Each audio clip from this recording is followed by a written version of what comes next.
चलिए आज एक चुनाव की नब्ज पकड़ते हैं। ये समझने की कोशिश करते हैं कि जमीन पर असल में एक एक वोट कैसे जीता या हारा जाता है।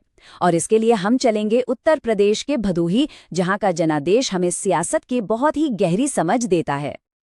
तो ये है भदोही, जिसे हम सब कालीन नगरी के नाम से भी जानते हैं। लेकिन आप जानते हैं, इन खूबसूरत कालीनों के धागों की तरह ही यहाँ की सियासत भी बेहद पेचीदा और बारीक है।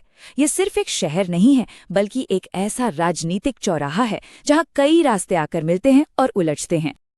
तो फिर सबसे बड़ा सवाल यही उठता है ना, कि जब जीत और हार का फैसला मुट्ठी भर वोटों से हो रहा हो, तो कोई जनादेश असल में जीता कैसे जाता है।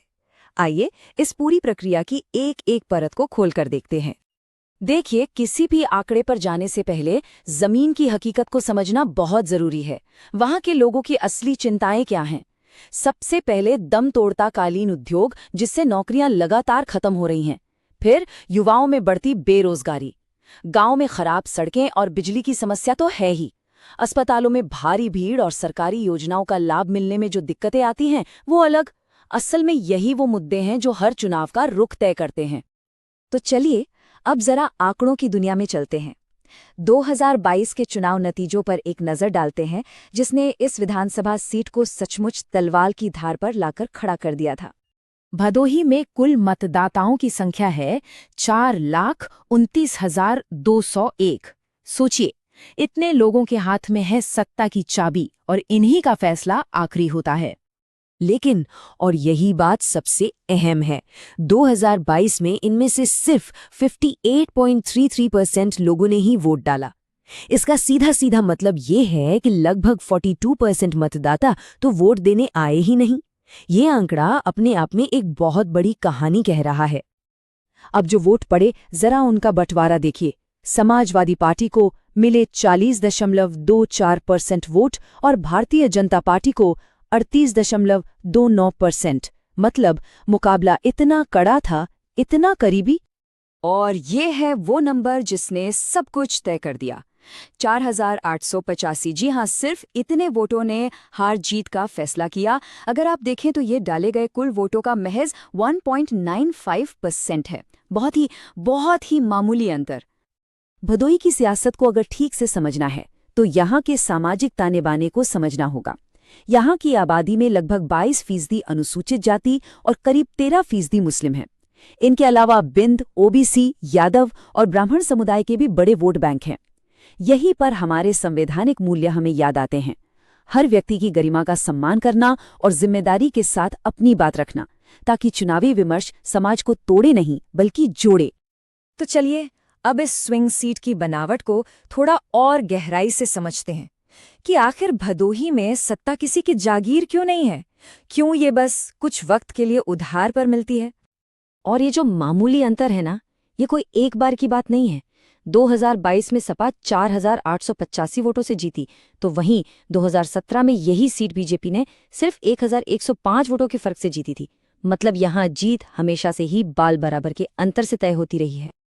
और अगर हम पिछले 30 साल देखें, तो ये कहानी और भी साफ हो जाती है।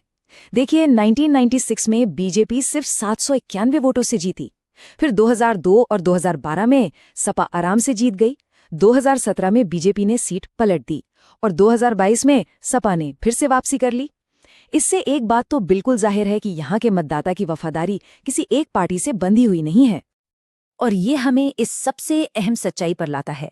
भदोही का वोटर किसी झंडे का वफादार नहीं है, वो अपने हितों का वफादार है। जीत एक पट्टे की तरह है जिसका हर 5 साल में नवीनीकरण होता है।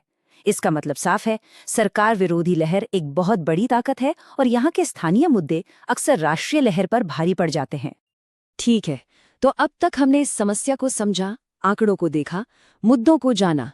अब जरा समाधान की ओर बढ़ते हैं। ये सारे आंकड़े, ये सारी जानकारी जमीन पर एक जीत की रणनीति में कैसे तब्दील होती है। यहाँ एक चतुर्मुख सिद्धांत का जिक्र आता है, यानी एक 4 आयामी रणनीति। पहला, चुनावी चेहरा, मतलब सही लोग, सही गठबंधन और सीधे स्थानीय मुद्दों पर निशाना साधना। दूसरा, संगठनात्मक चेहरा, यानी बूथ स्तर के नेटवर्क को मजबूत करना। तीसरा, नैरेटिव चेहरा, विकास और सामाजिक न्याय की एक पॉजिटिव कहानी बनाना। और चौथा, संसाधन चेहरा, यानी पैसे और सामग्री का सही और नैतिक रूप से इस्तेमाल करना। इस स्लाइड में आप देख सकते हैं पूरी रणनीति का सार है। ताकत क्या है? मुख्य वोटर ब्लॉक। कमजोरी 2022 की जीत का वो बहुत छोटा सा मार्जिन। अवसर कहाँ है? मतदाताओं के बीच आर्थिक असंतोष में। और खतरा? मजबूत विपक्षी संगठन और ध्रुवीकरण की राजनीति। एक सफल अभियान को इन्हीं सबसे एक साथ निपटना होता है। तो ये रणनीति जमीन पर उतरती कैसे है? कुछ ठोस कदमों के जरिए, जैसे उम्मीदवार की जनता के बीच सीधी मौजूदगी, रोजगार मेले लगाना, वरिष्ठ नेताओं और पेशेवर टीमों के जरिए पार्टी का पूरा समर्थन मिलना, व्हाट्सएप जैसे डिजिटल माध्यमों का इस्तेमाल। लेकिन यहाँ भारत के डेटा संरक्षण कानूनों का ध्यान रखना बहुत जरूरी है। लोगों की निजता और उनकी सहमति का हर हाल में सम्मान करना होगा। और सबसे अहम, कुछ गांवों को सार्वजनिक रूप से गोद लेकर उनकी समस्याओं को हल करना, जिससे सीधा और सच्चा भरोसा बनता है। तो आखिर में सबसे महत्वपूर्ण सवाल यही बचता है कि एक नाजुक जनादेश को भरोसे की एक स्थायी विरासत में कैसे बदला जा सकता है? इसका रास्ता क्या है? और इसका जवाब आप जानते हैं, बहुत सीधा और गहरा है। शिकायतों का समाधान करके बनाई गई जीत ही एक स्थायी जीत होती है। अंत में सारा खेल चुनावी गणित से कहीं ज्यादा सच्ची जनसेवा का है।